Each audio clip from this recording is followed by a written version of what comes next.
Hi friends, welcome to voice over by Jay. நான் உங்க ஜெயஸ்ரீ. உங்க தனிமைக்கு இனிமை கொடுக்க இந்த வீடியோவில் நான் எடுத்துட்டு வந்திருக்கிற படம் இன்ட்ரூஷன். 2021 வெளிவந்த one of the psychological thriller படமான இந்த படத்தோட கதையை தான் இந்த வீடியோவில் நம்ம பார்க்க போறோம். ஓகே, டைம் வேஸ்ட் பண்ணாம கதைக்குள்ள போயிடலாம். பட் அதுக்கு முன்னாடி நான் உங்ககிட்ட கேட்கறதுக்கு ஒரு விஷயம் இருக்கு. என்னவா இருக்கும்? நீங்க ஒருவேளை என்னுடைய சேனலோடைய புது வியூவரா இருந்தீங்கன்னா என் சேனலோடைய ஃபியூச்சர் வீடியோஸ் பார்க்கறதுக்கு சேனலை சப்ஸ்கிரைப் பண்ண மறக்காதீங்க. அதே போல வீடியோ பார்த்து பிடிச்சிருந்தா லைக் ஷேர் பண்ண மறக்காதீங்க. இப்போ வாங்க நேரா கதைக்குள்ள போயிடலாம். கதையோட ஸ்டார்டிங்ல ஒரு தம்பதியை காட்டுறாங்க. இவங்க தான் நம்ம ஹீரோயின் பேர் மீரா அண்ட் ஹீரோ பேரு ஹென்றி. இப்போ ரீசெண்டா ஒரு சின்ன கிராமத்துல பெரிய வீடு கட்டி கொடுத்து வந்திருக்காங்க. இந்த வீட்டை டிசைன் பண்ணதே நம்ம ஹீரோ ஹென்றி தான். ஏன்னா அவர் ஒரு ஆர்கிடெக்ட். சந்தோஷமான தம்பதிகள். பட் இருந்தாலும் இவங்களுக்கும் ஒரு கஷ்டம் இருக்கு. என்னன்னு பார்த்தா குழந்தை கிடையாது. இதுக்கு காரணம் மீராவுடைய பிரஸ்ட் கேன்சர். அதனுடைய ட்ரீட்மெண்ட் எடுத்து இப்பதான் ரெக்கவரி ஆயிட்டு வராங்க. சோ அதனால இவங்களுக்கு குழந்தை இல்ல. எப்படி இவங்களுடைய அறிமுகத்தை காட்டிட்டு இவங்க வீட்டுக்கு கொடுத்து வந்து அந்த முதல் நாள் ராத்திரி வீட்டுல சமைக்க வேணாம், வெளியில போய் சாப்பிடலாம்னு சொல்லிட்டு ரெண்டு பேரும் ஹாப்பியா வெளியில கிளம்புறாங்க. அப்படியே கிளம்பி ஒரு கஃபேல போயிட்டு ரெண்டு பேரும் சாப்பிடலான்னு போறாங்க. அப்ப இவங்க ரெண்டு பேரும் எடுத்த முடிவு என்னன்னு பாத்தீங்கன்னா, அங்க போன இடத்துல ஏதாச்சும் போனுக்கு கால் வந்துட்டு மெசேஜ் வந்துட்டு டிஸ்டர்ப் ஆகும். சோ அதனால வீட்லயே செல்போனை விட்டுட்டு பணத்தை மட்டும் எடுத்துட்டு போய் சாப்பிட்டு வரலாம்னு சொல்லிட்டு போன இடத்துல நல்லா நிம்மதியா சாப்பிட்டுட்டு கொஞ்சம் ரொமான்டிக்காவும் இருந்துட்டு சரி போலான்னு சொல்லிட்டு திரும்பி வீட்டுக்கு வராங்க. வந்து பார்த்தா பயங்கர சர்ப்ரைஸ். என்னன்னா அந்த இடத்துல இருந்த எல்லாமே வந்து கலைஞ்சிருக்கு. வீட்டுக்குள்ள எவனோ வந்து எதையோ எடுத்துட்டு போயிருக்கான். அதுல இவங்களுடைய செல்போனும் ஒண்ணு. சோ இதை பார்த்து இவங்களுக்கு கொஞ்சம் பதட்டமாக எல்லா இடத்தையும் வந்துட்டு சுத்தி பார்க்கும் போது ஒரு கண்ணாடி உடைச்சு ஒரு இன்ட்ரூடர், அதாவது வெளியில இருந்து ஒரு ஆளு வீட்டுக்குள்ள வந்து இதெல்லாம் பண்ணிட்டு போயிருக்கான்னு தெரிஞ்சதும் உடனே போலீஸ்க்கு கால் பண்ணி அந்த இடத்துக்கு போலீஸை வர வைக்கிறாங்க.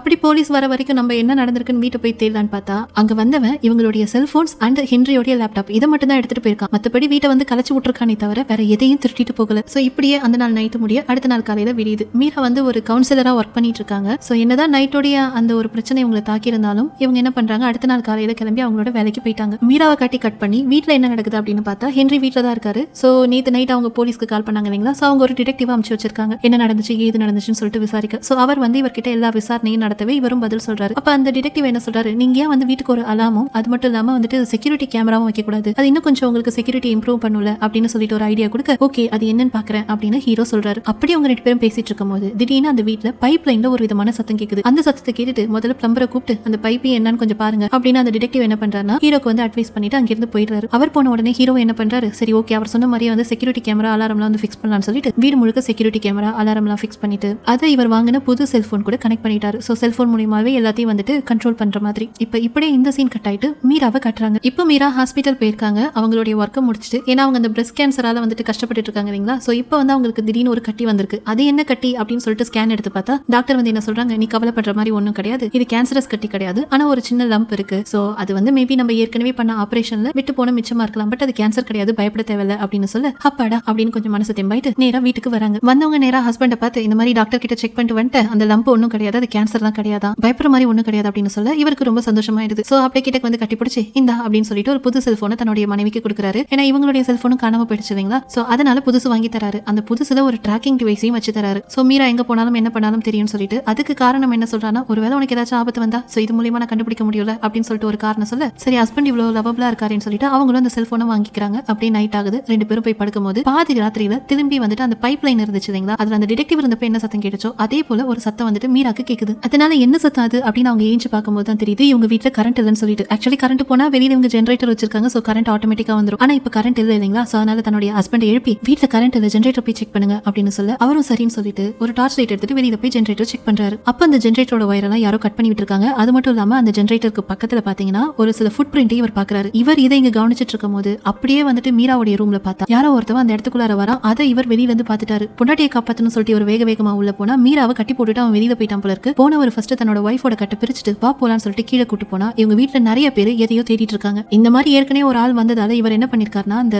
செடி வச்சிருக்கக்கூடிய தொட்டியில ஒரு துப்பாக்கியை மறைச்சு வச்சிருக்காரு. சோ அவங்களுக்கு தெரியாம அந்த துப்பாக்கியை எடுத்துட்டு வந்ததான் சொல்லிட்டு இவர் எடுத்துட்டு வர அந்த டைம்ல ஒருத்தன் பார்த்துட்டு இவரை வந்துட்டு நாக் அவுட் பண்ண ரெண்டு பேருக்கும் சண்டையாக எப்படி அவனை அடிச்சு உதச்சிட்டு இவர் நேரா என்ன பண்ணிட்டாருன்னா குடுகுடுன்னு வந்துட்டு பொண்டாட்டியை கூப்பிட்டு ஒரு ரூம்குள்ள வந்துட்டாரு. ஆக்சுவலி இது இவங்களோட பெட்ரூம். சோ இந்த பெட்ரூம்ல இருந்து ஒரு பால்கனி வழியா எப்படி வெளியில போலாம். ஃபர்ஸ்ட் தன்னுடைய பொண்டாட்டியை இறங்குறதுக்கு வந்துட்டு ஹெல்ப் பண்ணி அவங்களை கீழே அமுச்சு விட்டுட்டு இவரும் வரலான்ற டைம்ல அந்த இடத்துக்கு ஒரு ஆள் வந்து ஹீரோவை பிடிச்சிட்டான். ஒய்ஃபுக்கு என்ன பண்றதுன்னு தெரியாம அவங்க கிரவுண்ட்ல அங்கேயும் இங்கேயும் ஓட நேரா கார்ல வந்து உட்காந்து ஏதாச்சும் ஹெல்ப் கேட்கலான்னு போறாங்க. பட் அப்படி அவங்க அங்க போறப்ப வீட்டுக்குள்ளார ஒரே துப்பாக்கி சூடோட சத்தமா கேக்குது. யார சுடுறாங்கன்னு தெரியாம பயங்கர பதட்டத்துல இவங்க கார்ல வந்து உட்காந்தா இப்படி ஒரு நாய் வேற வந்து கொலைக்குது. அந்த டைம்ல ஒரு ஆள் இவங்களை நோக்கி வந்துட்டு இருக்கான். வந்தவன் வந்துட்டு இவங்களை பயமுறுத்துவான்னு பார்த்தா என்ன காப்பாத்து அப்படின்னு வந்து சொல்றான். வந்தவன் வீட்டுக்குள்ள வந்து இன்ட்ரூடர். இவங்க ஒண்ணும் புரியாம அங்க நின்னுட்டு இருக்க பின்னாடி வந்து யாரோ ஒருத்தவங்க அவனை சுட்டுட்டாங்க. யாருன்னு பார்த்தா நம்ம ஹீரோ தான். இவ்வளவு நேரம் அந்த துப்பாக்கி சூடு கேட்டுச்சு இல்லைங்களா, அது வேற யாரும் கிடையாது, ஹீரோ தான். வந்தவங்க எல்லாரையும் போட்டு தள்ளிட்டார் போல இருக்கு. பட் இதை பார்த்த இந்த ஒய்ஃபுக்கு என்ன நடந்துச்சு அப்படின்றத வந்துட்டு ப்ராசஸ் பண்ண கூட முடியல. அவ்வளவு பெரிய அதிர்ச்சியில இருக்காங்க. இப்படியே இந்த சீன் இங்க முடிய இப்ப அடுத்த நாள் காட்டுறாங்க. கேஸ் ஆயிடுச்சு. பட் இருந்தாலும் தற்காப்புக்கோசரம் சுட்டேன் அப்படின்னு சொல்லிட்டு எப்படியோ விட்டுட்டார் போல இருக்கு. யாரும் செத்தாங்களா இல்லையான்னு தெரியல. பட் இதுதான் சீன்ல காட்டுறாங்க. ஹஸ்பண்ட் அண்ட் ஒய்ஃப் 2 பேரும் வெளியில உட்காந்து ஒரு கஃபேல பேசிட்டு இருக்கும்போது நீங்க எப்படி கன்னை வந்துட்டு யூஸ் பண்ணலாம் அப்படின்னு சொல்லிட்டு ஒய்ஃப் ரொம்ப பதட்டமா கேட்டுட்டு இருக்க. இவர் என்ன சொல்றாரு, நான் மன்னிப்பு கேட்டுக்கிறேன், ஆனா அன்னைக்கு நல்ல வேலை நம்ம கிட்ட கன் இருந்துச்சு, இல்லனா என்ன நடந்திருக்கும் கொஞ்சம் யோசிச்சு பாரு அப்படின்னு சொல்லிட்டு சமாதானப்படுத்திட்டு இருக்கும்போது அந்த இடத்துக்கு ஒரு டிடெக்டிவ் வராரு. 2 பேர் வராங்க. சோ இவங்க 2 பேரும் இந்த கேஸை டீல் பண்ண வேண்டியவங்க. சோ வந்தவங்க என்ன சொல்றாங்க, உங்க வீட்டுக்குள்ள நுழைஞ்சானுங்கல்ல அவங்க யாரு அப்படின்றத கண்டுபிடிச்சிட்டோம். ஈகிள் பாயிண்ட் அப்படின்னு சொல்லிட்டு இங்க ஒரு ஏரியா இருக்கு, கேரவான் பார்க்குக்கு போற வழியில இருக்கு. சோ அந்த இடத்துல இருக்கக்கூடிய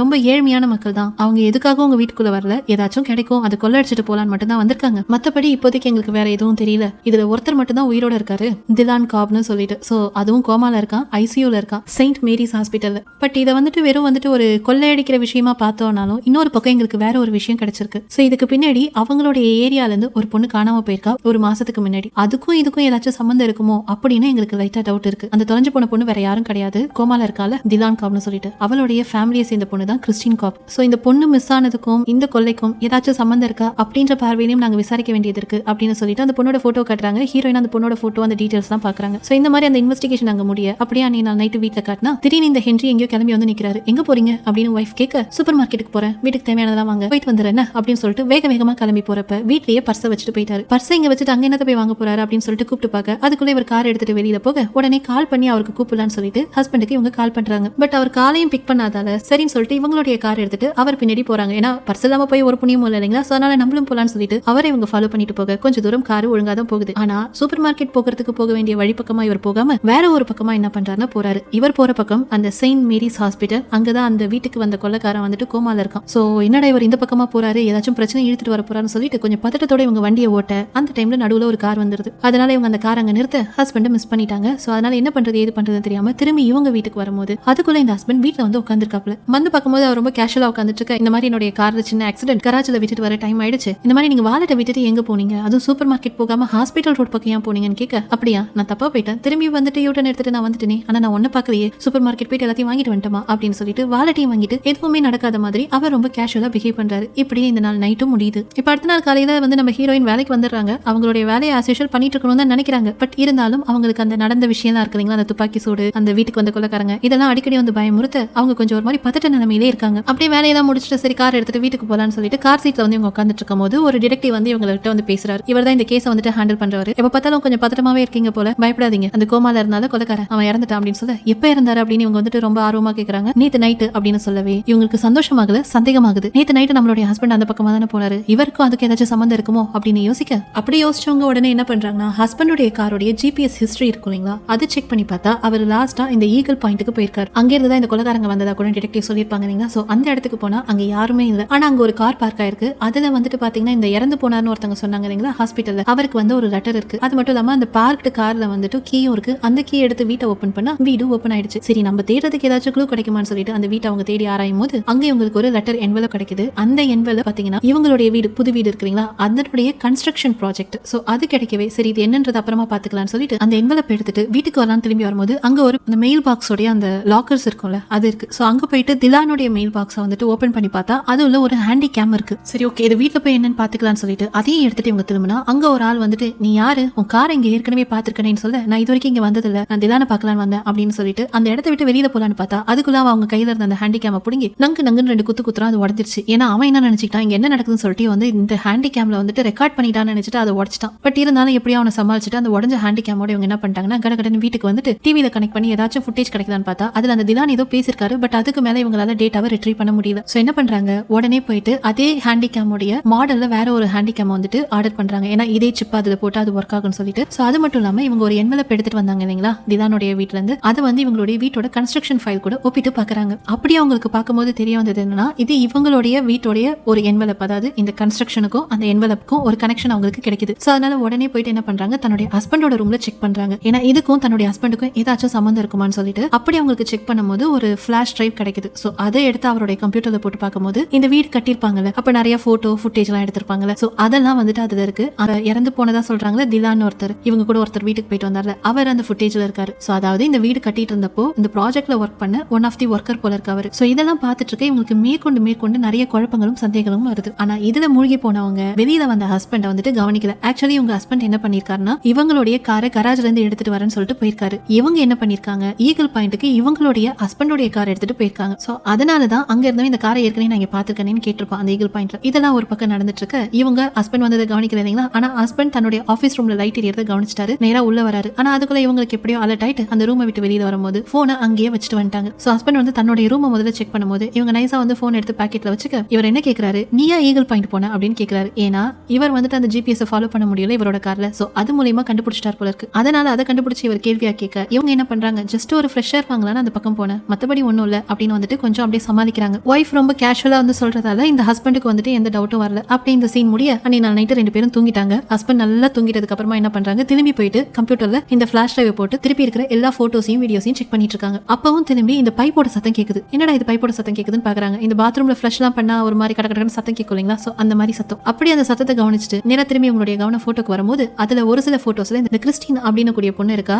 இவதான் வந்து ஒரு மாசத்துக்கு முன்னாடி தொலைஞ்சு போனத கேஸ் இருக்கு. சோ இதை பார்த்த உடனே நம்மளுடைய ஹீரோயினுக்கு ஏதோ கனெக்ட் ஆக அடுத்த நாள் காலையில நேரா அந்த ஃபிளாஷ் டிரைவ் அந்த பென் டிரைவ் எடுத்துட்டு போலீஸ் ஸ்டேஷனுக்கு வந்துட்டாங்க. சரி போய் போலீஸ் ஸ்டேஷன்ல இதை கொடுத்துலான்னு சொல்லிட்டு காரை விட்டு இறங்கலான்னு இவங்க நினைக்கிற அந்த டைம்ல இவங்க இந்த ஈகிள் பாயிண்ட் போனாங்கல்ல, அப்ப ஒரு ஆள் இவங்க கிட்ட அந்த ஹேண்டிகேம் உடைச்சிருப்பால அவனை போலீஸ் வந்து புடிச்சிட்டு வருவீங்க. அதனால பட்டுன்னு என்ன பண்றாங்க, இப்ப போலீஸ் கிட்ட போவேனா என்ன நடந்துச்சுன்னு சொல்லிட்டு ஹஸ்பண்ட் கிட்டே போய் கேட்டுறான்னு சொல்லிட்டு நேரா வீட்டுக்கு வந்து எனக்கு எல்லாம் தெரியும், அந்த பொண்ணுடைய போட்டோ ஏன் உன் ஃபிளாஷ் டிரைவ்ல இருக்கு அப்படின்னு சொல்லிட்டு நேரா ஹஸ்பண்ட் பார்த்து கேட்க அவர் வந்துட்டு ரொம்ப கூலா என்ன சொல்றாருன்னா, உனக்கு எதுவும் தெரிய வேணாம்னு நினைச்சேன், பட் சொல்ல வேண்டிய டைம் வந்துருச்சு. இந்த மாதிரி இந்த வீடு கட்டும் போது நான் ஒரு சில ஃபினான்ஷியல் ப்ராப்ளத்துல இருந்தேன். கிட்டத்தட்ட இந்த வீட்டையே நான் இழக்கிற நிலைமையில இருந்தேன். ஆனா இந்த ஃபினான்ஷியல் ப்ராப்ளம் வரதுக்கு முன்னாடி நான் நிறைய ஒர்க்கரை ஹையர் பண்ணியிருந்தேன். பட் ஃபினான்ஷியல் ப்ராப்ளம் வந்ததுக்கு அப்புறமா திலானே என்னுடைய இடத்துல வந்து வச்சுக்க முடியல. ஃபர்ஸ்ட் விஷயம் என்கிட்ட காசு இல்ல. ரெண்டாவது விஷயம் அவனுடைய பொண்ணு கிட்ட கொஞ்சம் வந்துட்டு வயலண்டா நடந்துட்டு இருந்தான். நீ ஒரு பிக்சர் பார்த்தல, அது அன்னைக்கு எடுத்ததுதான். சோ அதனால அவனை ஃபயர் பண்ண வேண்டிய சிச்சுவேஷன் வந்துச்சு. ஆனா அவனுக்கு இது பயங்கரமான ஷாக். பட் நான் என்ன பண்றது, அவனுக்கு கொடுக்க வேண்டிய பேமெண்ட் என்னால கொடுக்க முடியல. சோ அதனால அவனை ஃபயர் பண்ணி அனுப்பிச்சிட்டேன். ஆனா அவன் என்ன பண்ணிட்டானா, ரொம்ப ஸ்மார்ட்டா அவனுடைய பொண்ணு மிஸ் ஆனது காரணமா காட்டி என் வீட்டுக்குள்ள வந்து என்ன ரிவெஞ்ச் எடுக்கணும்னு நினைச்சான். அங்கதான் எல்லா பிரச்சனையும் ஸ்டார்ட் ஆச்சு. மத்தபடி எனக்கும் அந்த பொண்ணுக்கோ இல்ல திலானுக்கோ எந்த பிரச்சனையும் கிடையாது அப்படின்னு இவர் சொல்ல இப்பதான் இவங்களுக்கு மூச்சே வருது. இதை ஏற்கனவே என்கிட்ட சொல்லிருக்கலாம், இவ்வளவு பிரச்சனைக்கு ஏன் எடுத்துட்டு வந்து விட்டீங்க அப்படின்னு சொல்லிட்டு ஹஸ்பண்ட் சொன்னதை இவங்க நம்பிடுறாங்க. அதுக்கப்புறமா இந்த சந்தேகம் போயிட்டு 2 பேரும் நார்மலா வாழ ஆரம்பிச்சிட்டாங்க. ஹஸ்பண்ட் மேலேயும் எந்த சந்தேகமும் இல்ல, சந்தோஷமா போயிட்டு இருக்கு. அப்ப ஒரு நாள் என்ன ஆகுதுன்னா, மீரா வேலை விட்டு போறப்ப அவங்களுக்கு ஒரு கொரியர் வந்திருக்கு அவங்க வேலை செய்யற இடத்துக்கு. அதுல ஒரு ஹேண்டிகேம் வந்திருக்கு. இது என்னன்னு பாத்தீங்கன்னா, இவங்க இந்த ஆன்லைன்ல வந்துட்டு ஒரு ஹேண்டிகேம் போட்டாங்கல்ல ஆர்டர், அந்த ஆர்டர் கொஞ்ச நாள் கழிச்சு வந்திருக்கு போல. சோ அதை வாங்கிட்டு நேரா இவங்க வீட்டுக்கு போக வீட்டுல வந்து இப்ப இவங்க வந்து ஒரு பார்ட்டி நடத்தலாம் அப்படின்னு சொல்லிட்டு முடிவு பண்ணி எல்லாரையும் பார்ட்டிக்கு கூப்பிட்டுருக்காங்க. தனியாவே இருக்காங்கல்ல, எல்லாம் வந்து சாப்பிட்டு போட்டும் அப்படின்னு சொல்லிட்டு எல்லாமே நல்லா தான் போயிட்டு இருக்கு. ஒரு வழியா எல்லாரும் சாப்பிட்டு முடிச்சிட்டு வெளியில போலான்னு போறப்ப டிவி ஆன் பண்ண டிவில ஒரு ரிப்போர்ட் வருது. அதுல 2 பேர் போட்டோவை காட்டுறாங்க. ஒன்னு வந்து அந்த காணாம போன கிறிஸ்டின், இன்னொன்னு வந்து நம்மளுடைய ஹீரோயினை வந்துட்டு அந்த ஈகிள் பாயிண்ட் போன போறத மிரட்டிருப்பாங்க இல்லைங்களா. சோ அவனுடைய போட்டோ. அவனுக்கும் கிறிஸ்டின் தொலைஞ்சு போனதுக்கும் எந்த சம்பந்தமும் இல்ல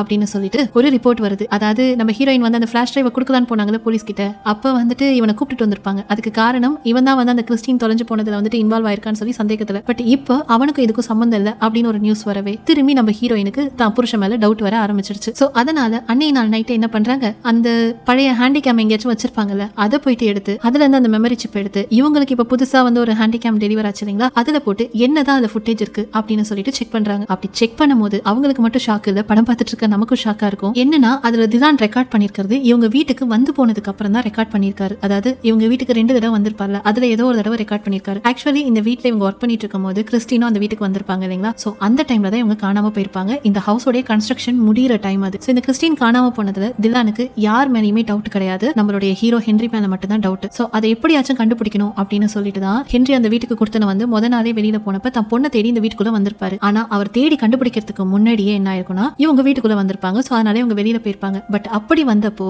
இவருடைய டாக் என்ன பண்ணிருக்கும், ஹென்ரியோடைய ஆபீஸ் ரூமை பார்த்து தான் பயங்கரமா குலைச்சிருக்கும். சோ அந்த ரூம்ல தான் ஏதோ இருக்கு அப்படின்னு சொல்லிட்டு ஹென்ரியால இவருக்கு எப்படியும் பிரச்சனை வரும்னு சொல்லி தன்னுடைய பொண்ணு கண்டுபிடிக்கணும்னு சொல்லிட்டு இந்த ஃபுட்டேஜை ரெடி பண்ணி வச்சிருக்காரு. சோ இதை பார்த்த உடனே இவங்க என்ன பண்றாங்க, தன்னுடைய ஹஸ்பண்டோட ஆபீஸ் ரூமுக்குள்ள போய் எப்படியாச்சும் என்ன இருக்குன்றத கண்டுபிடிக்கணும்னு சொல்லிட்டு முதல்ல ஆபீஸ் ரூமுக்கு போறாங்க. அங்க இருக்கிற டாக்குமெண்டேஷன் எல்லாம் பார்த்து இந்த வீட்டோட ப்ளூ பிரிண்ட் எடுக்கிறாங்க. என்னதான் ஆர்கிடெக்டா இல்லனாலும் கொஞ்சம் அறிவு இருக்கும் இல்லைங்களா. சோ அது மூலமா இந்த ரூம் குள்ளார, அதாவது ஹென்ரியோட ஆபீஸ் ரூம்ல இருந்து ஒரு சீக்ரெட் ரூம் இங்க இருக்கு அப்படின்றத முதல்ல கண்டுபிடிக்கிறாங்க. அப்படி கண்டுபிடிச்சதுக்கு அப்புறமா ஹென்ரியோட ரூம் ஃபுல்லா அலசி ஆராய்ஞ்சா அங்க இவங்களுக்கு ஒரு பட்டன் கிடைக்குது. அந்த பட்டன் அமுக்குனோனே அங்க ஒரு டோரும் ஓபன் ஆகுது. அது வரைக்கும் அது வாலா தான் இருந்தது. சோ அந்த டோர் வழியா கீழே போனா அங்க யாரோ வாழறதுக்கான எல்லாமே இருக்கு. அங்க போய் லைட்டை போட்டு பார்த்தா பயங்கர சர்ப்ரைஸ். என்னன்னா இந்த காணாம போன பொண்ணை இந்த ரகசிய அறைக்குள்ளதான் இவன் வச்சிருக்கான் போல இருக்கு. கட்டி போட்டு ஒரு சேர்ல உட்கார வச்சிருக்கான். அவருடைய கையில இருக்கிற சங்கிலி அங்க இருக்கக்கூடிய பைப்ல கனெக்ட் பண்ணிருக்கான். சோ யாராச்சும் காப்பாத்துவாங்கன்னு சொல்லிட்டு எப்பெல்லாம் இந்த பொண்ணுக்கு வந்து மொழி போறதோ அப்பெல்லாம் அந்த சங்கிலியை ஆட்டிருக்கா. அதனாலதான் ஒரு மாதிரி கிளிங்கிங் சவுண்டா வந்துட்டு பைப்ல நமக்கு கேட்டிருக்கு. சோ இதை இப்படி ஹீரோயின் கண்டுபிடிக்க ஹீரோயினை பார்த்து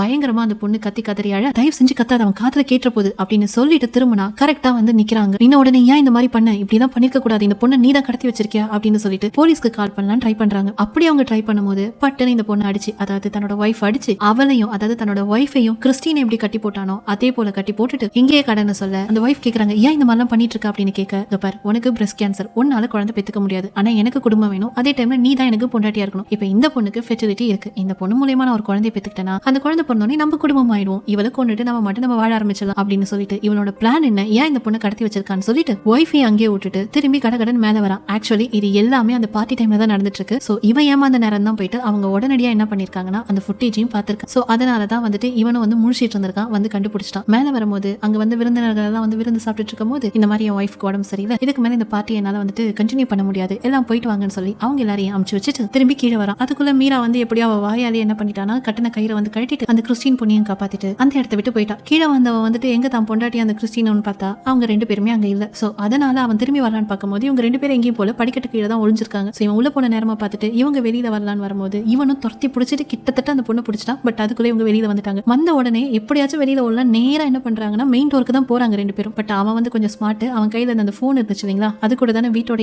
எல்லா அலாரமையும் வந்து கனெக்ட் பண்ணிருந்தான். சோ கடகடன் என்ன பண்ணிட்டானா எல்லா டோரையும் வந்து லாக் பண்ணிட்டான். சோ அதனால இவங்களால வெளியில போக முடியாம அவன் கண்ணனையும் பட முடியாம அங்கேயே வந்துட்டு ஒளிஞ்சிட்டு இருக்க இவன் பொறுமையா கதவெல்லாம் திறந்துட்டு வெளியில வந்து ஃபர்ஸ்ட் மீராவை தான் பிடிக்கிறான். அடிச்சு நவுத்தி அவங்களை தூக்கி கடாசிட்டு இந்த கிறிஸ்டின் பொண்ணை தரன்னு எடுத்துட்டு போறான். ஏன்னா இதுக்கு மேல குழந்தை குட்டிலாம் யோசிக்க முடியாது, இவளை கொண்டுட்டு அப்படியே மறைச்சிட்டோம்னா பொண்டாட்டி எப்படியாச்சும் சமாதானப்படுத்திக்கலாம் அப்படின்னு சொல்லிட்டு ஒரு முடிவு பண்ணிட்டானே என்னன்னு தெரியல. அவளை கொள்ளலாம்னு சொல்லிட்டு ஒரு ரூம் குள்ள போக அந்த டைம்ல இந்த மீராக்கு வந்து என்ன ஆயிடுச்சுன்னா அதாவது ஹீரோயினுக்கு வந்து கான்சியஸ்னஸ் வந்துருச்சு. சரி இந்த மாதிரி ஒரு பொண்ணை வந்துட்டு பண்றானேன்னு சொல்லிட்டு புருஷனா இருந்தாலும் பரவாயில்லன்னு சொல்லிட்டு அங்க ஒரு மினியேச்சர் கிளாக் இருந்தது இந்த டவர் மாதிரி. சோ அது கொஞ்சம் வந்துட்டு கத்தி மாதிரி ஷார்ப்பா இருக்கு. சோ அதை எடுத்துக்கிட்டு இவங்க தான் புருஷனை கொள்ளலான்னு போறாங்க. அந்த டைம்ல அவளை கொள்ளலான்னு அடிக்க வரும்போது மீரா கொஞ்சம் முந்திக்கிறாங்க, அதாவது ஹீரோயின் கொஞ்சம் முந்திக்கிறாங்க. புருஷனை அடிச்சு போட்டுட்டு அந்த பொண்ணை கட்டி வச்சிருந்தாலும் ஒரு சேர் அதுலயே அவங்க கட்டி வச்சுட்டு வேடிக்கை பார்த்துட்டு இருக்காங்க அவன் இறக்குற வரைக்கும். ஏன்னா நம்ப முடியாதுல்ல. சோ ஒரு வழியா அவனும் இறந்து போக மனசு கஷ்டமா இருந்தாலும் அந்த பொண்ணை காப்பாத்திட்டாங்க இல்லைங்களா. சோ அப்படியே அந்த இடத்த விட்டு இவங்க வெளியில வராங்க. ரெண்டு பேரும் வந்து காப்பாற்றப்பட்டாங்க. சோ கடைசியா வந்து பாத்தீங்கன்னா இந்த வீட்டுக்கு முன்னாடி ஒரு போர்டு போட்டிருக்கு சோல்ட் அப்படின்னு சொல்லிட்டு தன்னுடைய பொருள் எல்லாம் எடுத்து வச்சுக்கிட்டு ஒரு ட்ரக்ல கிளம்பும் போது திரும்பி நின்று வீட்டை பாக்குறாங்க. அப்படியே இந்த படத்தை இந்த இடத்துல முடிக்கிறாங்க. எப்படி இருந்தது கதை? ஒரு மாதிரி விறுவிறுப்பான ஒரு ஸ்டோரியா இருந்துச்சு இல்லைங்களா. சோ அதனால தான் இந்த கதையை உங்களுக்கு நான் எடுத்துட்டு வந்தேன். இந்த கதை உங்களுக்கு பிடிச்சிருந்துச்சுன்னா லைக் பண்ணி ஷேர் பண்ண மறக்காதீங்க. இந்த வீடியோவை இதோட முடிச்சுக்கிறேன். அடுத்த வீடியோல உங்களை வந்து சந்திக்கிறேன். அதுக்கு முன்னாடி நமக்கு இன்னொரு சேனல் இருக்கு. ஸோ அதில் வந்து இந்த world mystery, facts and history, so இதை பற்றி தான் வீடியோஸ் அப்பப்போ போட்டுட்டு வந்துட்டு இருக்கேன். ஸோ அந்த மாதிரியான வீடியோஸ் உங்களுக்கு பிடிக்கும்னா அதனுடைய லிங்க் வந்துட்டு டிஸ்கிரிப்ஷன் அண்ட் என் ஸ்க்ரீனில் கொடுக்குறேன். ஸோ அந்த சேனலையும் வீடியோஸை பார்த்துட்டு என்ஜாய் பண்ணுங்க. ஓகே, அடுத்த வீடியோவில் சந்திக்கலாமா? This is your voice over by J and I am your Jayashree signing off. Bye bye, take care.